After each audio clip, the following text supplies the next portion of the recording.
To the in cab or inside the vehicle here. This is box number 5. Whether you're Class B or Class A, everybody gets assigned the in cab right here. So starting right here at the safety belt, I'm going to mention that my safety belt right here, I'm going to show the examiner that my belt is not cut, torn, or frayed at all. It securely latches. It also unlatches. And then it adjusts to me. Now I'm going to leave it on. I'm going to inspect it to make sure that the connection point down here, there's no missing nuts or bolts. It's securely connected down here to my right. It's also securely connected down, the safety belt's securely connected here to my left, down by the door, and up here by my head. And then we'll do the emergency equipment. I should have 3 pieces of emergency equipment, starting with my spare fuses. My spare fuses are right here. None of them are used. None of them are missing at all. And then I have my reflective triangles down here inside that red box behind the passenger seat. I would open up that red box to make sure none of them are missing. None of them are cracked or broken at all. They're all the proper color amber. And then the fire extinguisher, it's behind and down below the passenger seat there in the rear.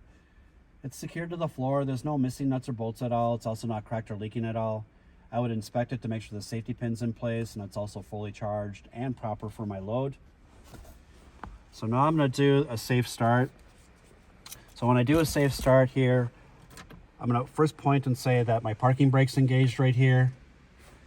And then I'm going to point to the neutral. My truck is in neutral. I can start this truck. And then I'm going to turn the lights on right here. So starting with the temperature gauge, which is right in front of me right here. The temperature gauge is working and slowly rising. The oil pressure gauge is right here. It has oil pressure and is holding.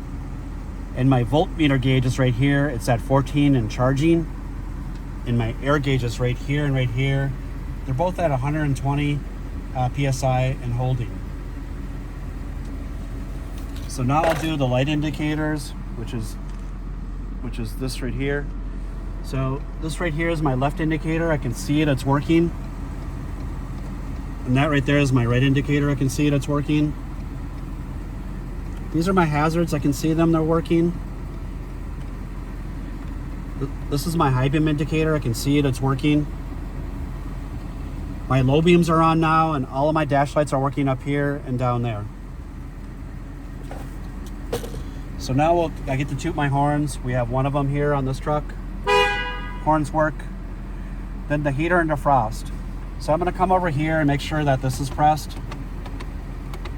Like so. So I got heater and defrost up there. And then I'm going to turn this up to max air and throw some heat up there. I feel air up on the top here and I feel air down below. Both my defrost and my heater, they work.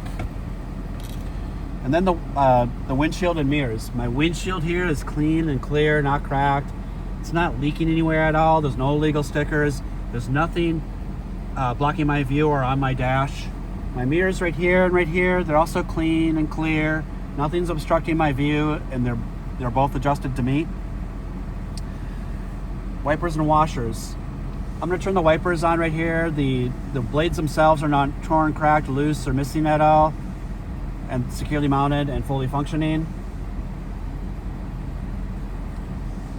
And the washer fluid is fully charged, evenly applied, and it's not leaving streaks. So now I'm going to test the parking brake.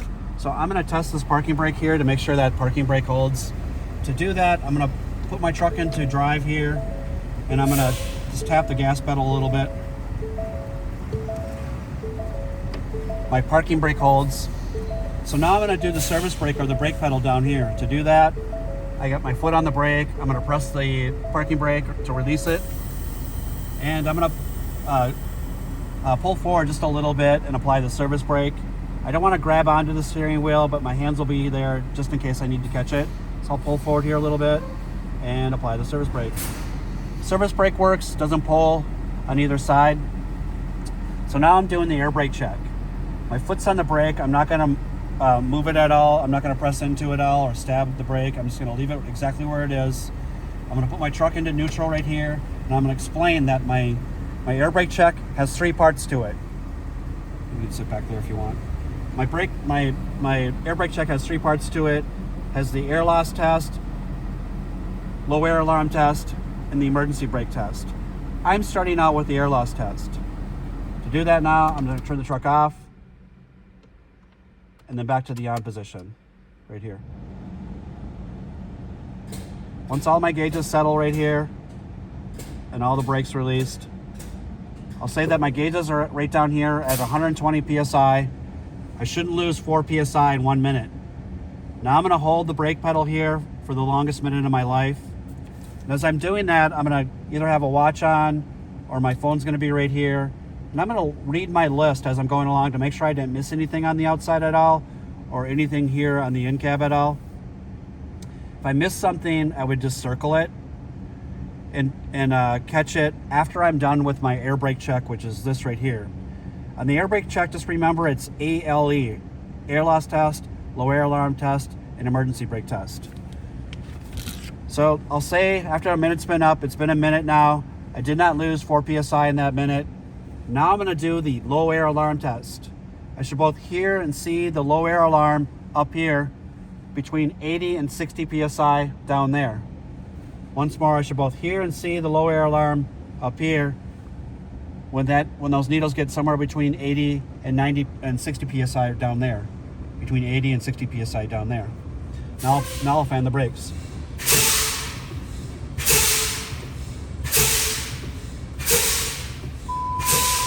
I both hear and see the low air alarm right here. Now I'm doing the emergency brake test. Both the parking brake valve and the trailer brake valve, my emergency brakes, those will engage or pop out between 40 and 20 psi.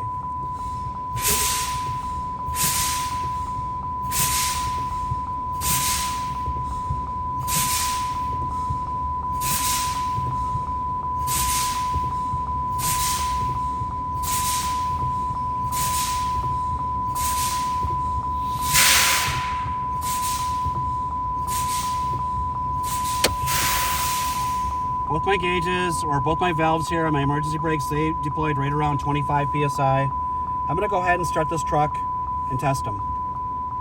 So I start the truck up, I put it in drive, tap the gas pedal, and point to my emergency brakes.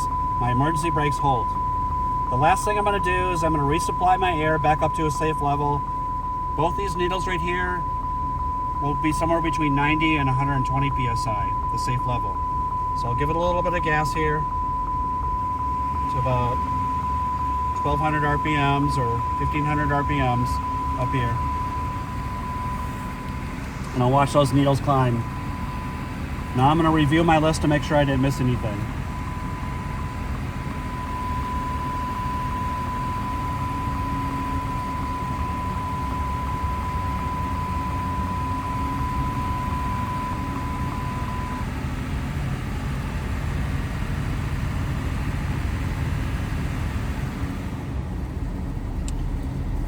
So both my air tanks are back up to a safe level, somewhere between 90 and 120 psi.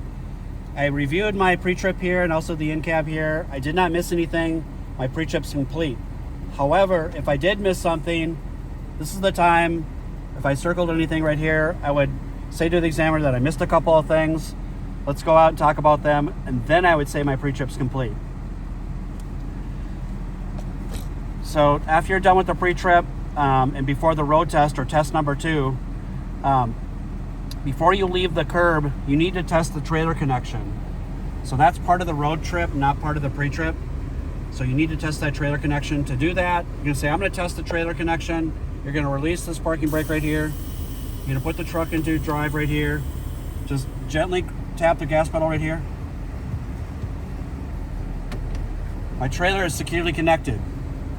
Then you would release this by pushing that in, signal a look, and go out and drive.